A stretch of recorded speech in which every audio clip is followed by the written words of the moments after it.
Hey, y'all. Happy Saturday. It's CJ, and welcome to my channel. We are here to talk about Love After Lockup / Life After Lockup, one of the never-ending episodes. I think this is season 3 or 4. I'm not sure. I'll have the correct episode information in the description below.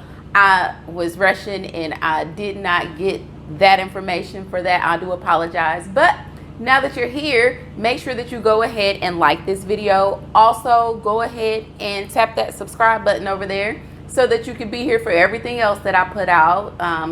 If you are new, like I said, welcome. Thank you for stopping by. So we'll go ahead and get into the foolishness. They didn't really give us a whole lot this episode, so this review will be short. I said that about the last one, and it was like 30-something minutes long, I think. But anyway, this episode, we saw John and Christiana. We saw Britney, no Marcelino, Britney and Ray, Sean and Sarah, Amber, no puppy, and I think that's it. So we'll go ahead and get Britney out of the way because her segment was very, very short, unnecessary if you ask me, because it was just full of everything that we all probably would have asked. Now, Britney meets with one of her friends, one of the partners for the group home that they were trying to put together, because they need to figure out where this 80 grand and Robert have disappeared to. So the friend tells Britney that she wants to meet up with her and someone who could possibly shed light on this situation or give them advice on how to find said Robert and the cash. So they meet up, and it is a guy who is an ex-cop, and Britney is feeling a little leery about meeting with law enforcement given her criminal past. So she feels like she's going to automatically be judged because of the things that she has gone through in her life and the run-ins that she has had with the law. So she felt like she didn't really know what to expect going into this consultation. But I mean, he's asking the questions that we all wanted to know, like, what did this man tell you that made you entrust your money, to him? And they said, oh, well, he was, former military. He worked for the Pentagon or worked at the Pentagon or whatever. And so the cop was like, well, and you just believed him. Did he show you any kind of ID? Did he show you any credentials that supported that? Or did you just take this man at his word that you did not know and you just went with it? And so at that moment, they kind of realized that, yeah, we didn't really know this man, because like he said, for all y'all know, I could be former law. I mean, I could have worked at the Pentagon. I could have went to, wherever. I could have did all of these things, but I didn't. But, I could tell anybody anything. So that was what he was trying to get through to them. He didn't really tell them how they could track this dude or anything. I think he just was there to just basically kind of make them feel dumb about giving this man their money. So Britney's like, yeah, I'm definitely gonna have to come clean with Marcelino because I do not want to lie to my husband. And if I don't tell him, that's exactly what he's gonna think, is that I lied to him and that, I kept this huge secret from him. So she's gonna have to tell Marcelino, get it out of the way. Marcelino's probably gonna fuss and cuss. He's gonna fuss and cuss, I'm sure, and tell her he told her so, there. And did they both put in $8,000 individually, or was it together? Because she made it sound like they both put in 8 grand a piece. So I'll be kind of mad about my, 8K personally. So she's gonna have to get that out of the way eventually. So next we'll just go ahead and get with John and Christiana. This, again, we open up their segment with Christiana and her eyebrows. They're cooking breakfast for John and herself. They're making some unseasoned eggs. I mean, those eggs didn't have a speck of pepper on them or anything. And I don't eat eggs, But I know if I did eat eggs, they probably would need a little salt and pepper on them, but they were a little too light skinned for me. And she is sitting at the table and they're talking, and she's still a little uneasy about learning about John and her sister, and how he dabbled in the flirtative activities with Tara, the sister, while she was locked up. And she still feels like that was a violation. The both of them violated her while she was away, and she's not really sure how, if she can trust John, and if they did more than just flirt.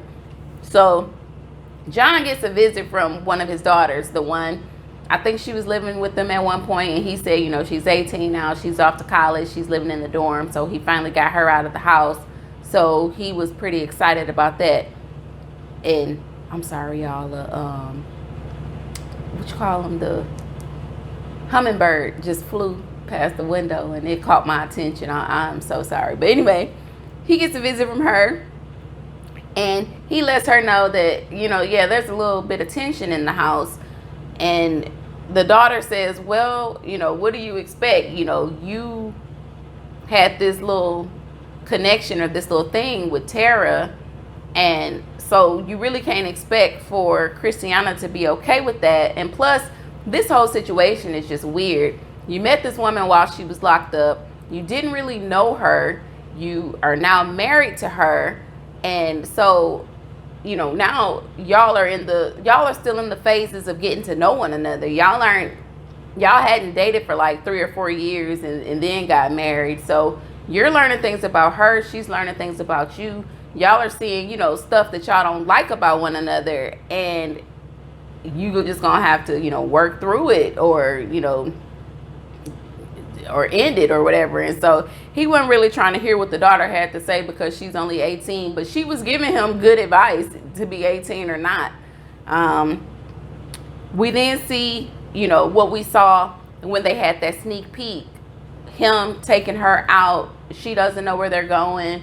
He takes her, turns out they're going out for this like Bonnie and Clyde photo shoot.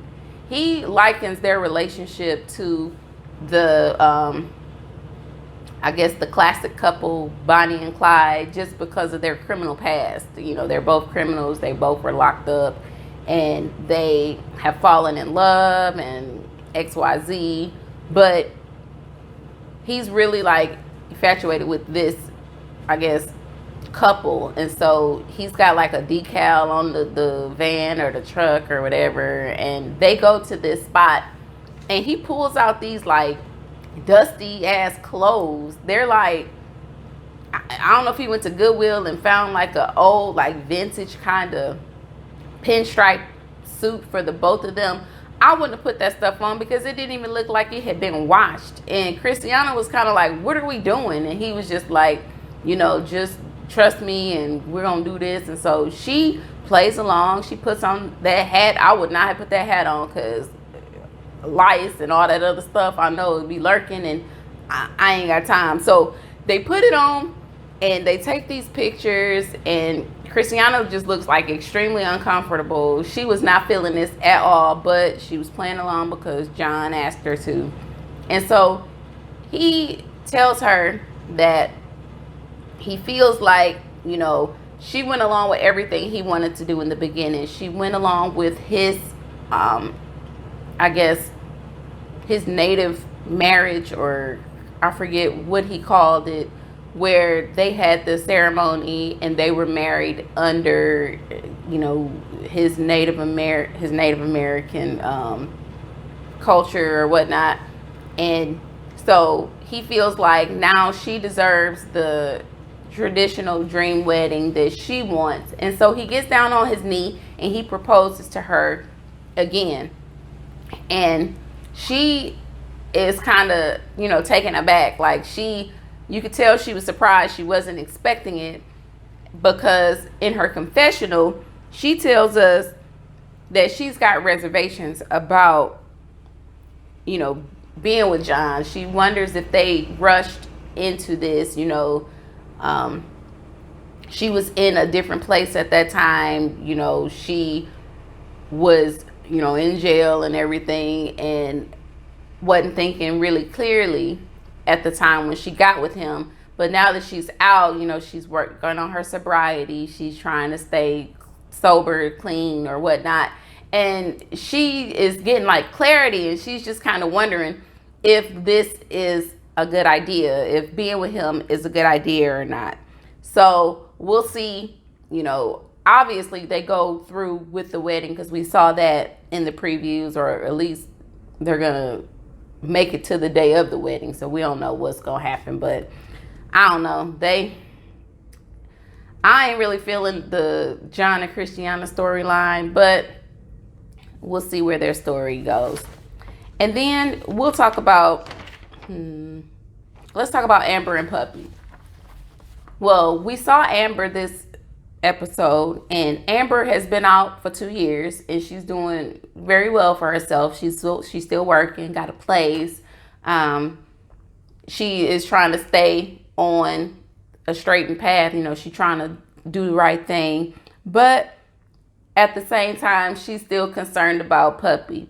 Puppy was her boo in prison. Puppy wanted to actually be her girlfriend when they got out, but we saw how Amber basically started having reservations. Amber wasn't really about that puppy life, you know, like she was when they were locked up. So we see she goes to check on Puppy's mom, because we knew from the other seasons that Puppy's mom lived alone. She wasn't really doing well. And when Amber started living there, you know, Amber, I guess, was helping out and everything, kind of helping to take care of her. And when Puppy got out, Puppy was then responsible for taking her mom to her appointments, because I think her mom had some kind of ailing health issue. So Puppy goes to see Mama, and Mama looks bad. Mama looks like her health is failing. Like her chest up in this area was all like red. You saw like the spots on her hands and her face. Like she just looks like her health is failing, and it's failing like fast. I like kind of, when I saw her, I was like, oh my God. And she lets Amber know that she hadn't seen Puppy in about 2 weeks. She also lets us know that she was kind of feeling away the way Amber left, because she didn't like the way she felt like Amber kind of played with Puppy's emotions. And Amber did kind of play with that girl's emotions a little bit. You say all this other stuff when we on the inside, but when it's like they got out, like Amber flipped completely. Amber actually turned out to not even like women. Like she ended up getting with a dude. But anyway, Mom lets us know she did feel a kind of way about Amber. She was a little mad at her at the beginning, but she was happy to see her. And Amber lets her know, I'm going to go and find Puppy, because I know Puppy's violating parole right now because she's not even where she's supposed to be. And apparently her PO ain't checking on her because it's been 2 weeks and she ain't been home. And the parole officer doesn't know. But anyway, so she says, I'm going to go and find her, at least to make sure she's okay. And I will let you know how she's doing. So Mom's grateful for that. Mom, you know, hugs her. They hug and everything. Mom's kind of emotional, crying and everything. I felt really bad for her. And so Amber then goes to their friend Queen. Now, we remember Queen. I think Queen was the one that gave Puppy that job where they were cleaning and everything.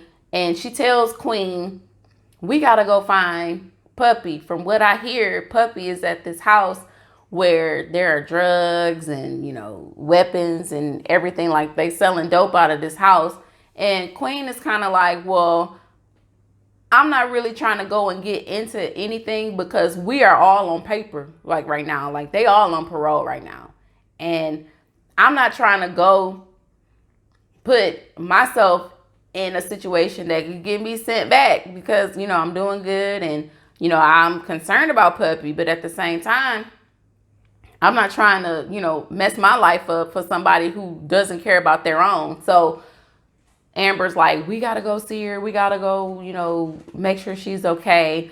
I need you to come with me or whatever. So Queen is down. Like, she's like, okay, I'll come with you. So they go and they're kind of staking out the joint, and it just looks like a regular house to me. Little brick house. It didn't look bad. It looked okay. And they were like, okay, well, there's no action going on, but then again, most dope dealers, they try to be low key. So, we just gonna sit back and watch for a minute. And while they're sitting there talking, we see Queen asks Amber about Sammy. And we remember Sammy was the dude that got out of prison that Amber used to date. And they had like this toxic relationship, but he came out on some different stuff. Like, he learned his lesson and was madly in love with her and just wanted to be with her. And Amber is obviously still smitten by dude because they have gone out and they, she said everything is going well with the two of them. But Queen said she gonna keep her good eye on old Sammy because she ain't trusting with Sammy. She not buying what he's selling. So that's kind of, she gets out of the truck and she's like, I'm gonna go knock on the door. And so Queen sat in the truck. Queen is me. I would have sat in the truck because if some stuff pop off, I'm gonna drive off. So you can go on up there if you want to, but I'm gonna chill. I'm gonna wait. So then next we have, let's talk about Britney and Ray. So we see Ray in his turtleneck. He had on the white turtleneck, like up to here turtleneck. He's driving Britney. They're going on to see his family. And Britney compliments him. She tells him how nice he looks and everything. And they go, and they're going to go and see, his family. We see, I don't know, did they go to the aunt's house or I think they went to the aunt's house. I don't think they went to his parents' house. So they get there and he makes an announcement to them. He tells them that he got a job. Ray is working. Ray is working at a warehouse. He said he's making $15 an hour. And that's very good for somebody coming out of prison, and able to get a job, and he's working. And so the family was very, very happy to hear about that. And he also feels like he's very lucky to have come out to a woman like Britney, a woman that has her own, everything and is doing well in life. And yet she wanted to be with a man like him who came out with nothing, and she still wants to be with him. Well, I feel a kind of way about this, and not to say that, because I honestly think that it's something, Britney has like a weird mind frame, because you want all of this stuff that you want from Ray. You want the marriage, you want kids, you want this life with him, but you don't want to assume, what comes with his life, i.e. that $143,000 restitution that he also brings up to his family. He lets them know, I get to start paying my restitution, because I think he has to pay on it monthly. And so they let him know, well, dog, that's a house, that's what you would pay for a house. And Britney is kind of like, yeah, and I told him, I don't feel like I should have to help him pay that. And so Unc was over there, and Unc was like, oh no, he was like, if you're going to be with him, he was like, you definitely assume, his debt, you assume his responsibilities and whatnot, you got to help him pay this. And so she was like, I don't really feel like I should have to help him pay that. And so this kind of opened up the door, because now they want to know, okay, why hasn't your mom met him yet? Does she think that you're too good for Ray? And so Britney then goes on to say, well, yeah, my mom feels like I should be with, somebody a little more responsible, like an accountant, or somebody, with a profession, like somebody on the straight and narrow, and not necessarily be with a convict. And so, of course, the family gets in their feelings, because Ray is their baby, Ray's their family. And they're like, wait a minute, you're not just going to come at my son like this. He's a good kid. He comes from a good family. And for your family to kind of turn their nose up at him, I ain't really with that. So I definitely foresee some tension in the future between his mom and Britney's mom. I think they're going to go at it at some point. And we just got to get a little further in this never ending season to see that.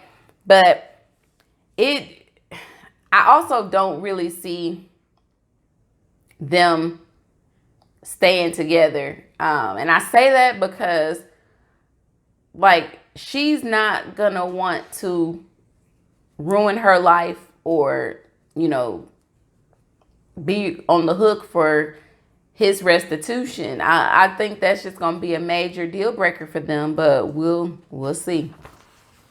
And lastly, we got our favorite resident dummy, old Sean. And this time it's not Sean and Destiny, it's Sean and Sarah. Destiny is now out of the picture and Sarah is in.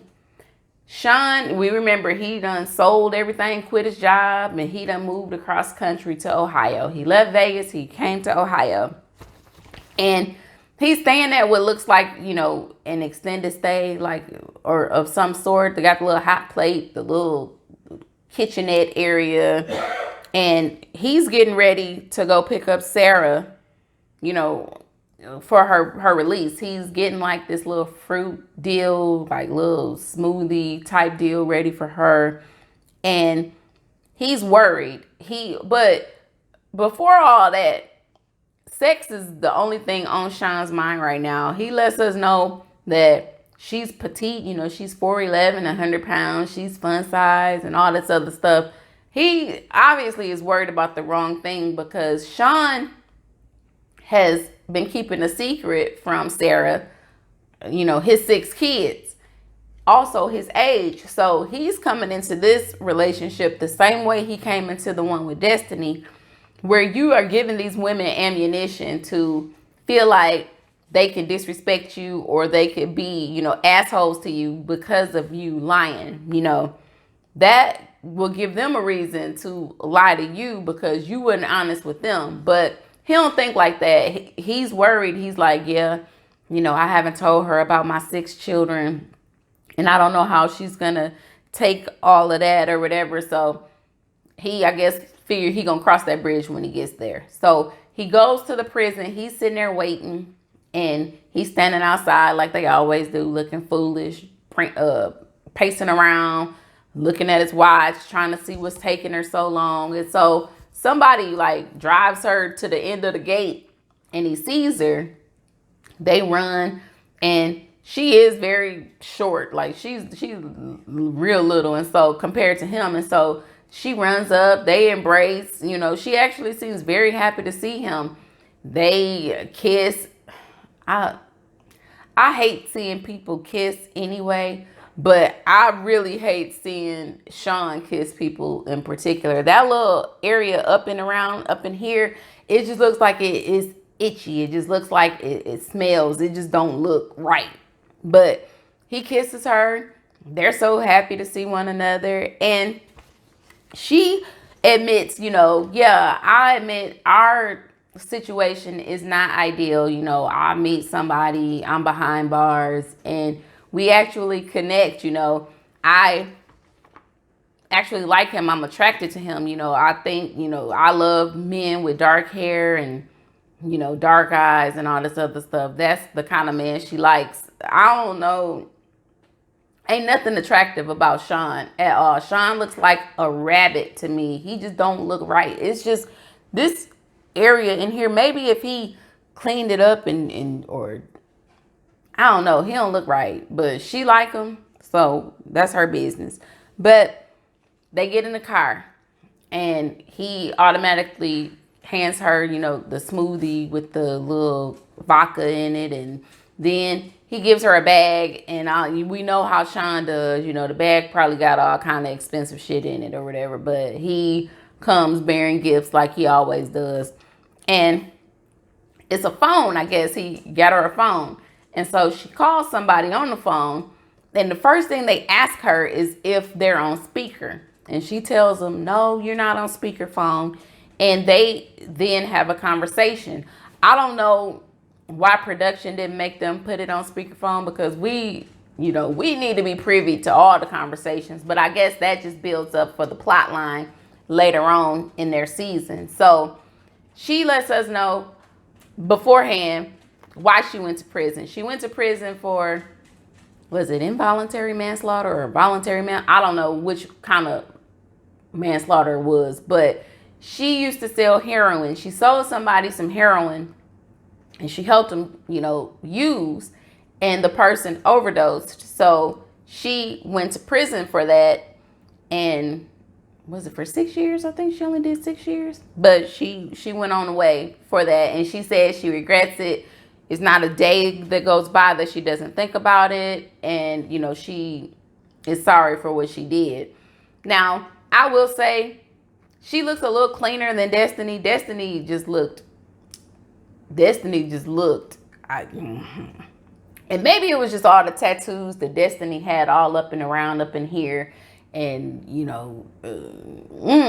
but she looks a little cleaner than Destiny.